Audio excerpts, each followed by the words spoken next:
The most kind of shocking statistic that I like to share when I'm asked this question is that we ran a bit of a research project where we looked at 1,000 residential property transactions, and what we were trying to figure out is what sort of missed deductions could be there. So what actually happens with a tax depreciation schedule is that it'll start from the date that you purchase, and you can back claim 2 financial years worth of deductions if you haven't done your tax return with the depreciation schedule in it. What we actually found is that 6.7% of those 1,000 people waited so long to get a depreciation schedule that they missed deductions.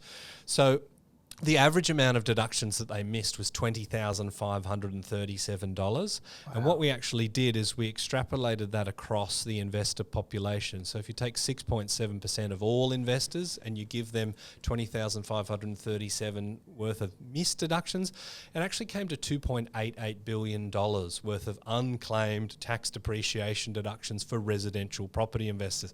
That's a huge sum, and I've taken that on as a bit of a personal mission to try and reduce that figure, and big shout out to the ATO, but I want to try and deny as much revenue as I can from you when it's legitimately unclaimed. I mean, this is not a tax loophole. This is written into the Income Tax Assessment Act of 1997. It's an entitlement, right? Because when you are a property investor, you are providing housing, you are providing a service. It's a much better deal for the government to use property investors to provide rental accommodation than own these assets themselves, right?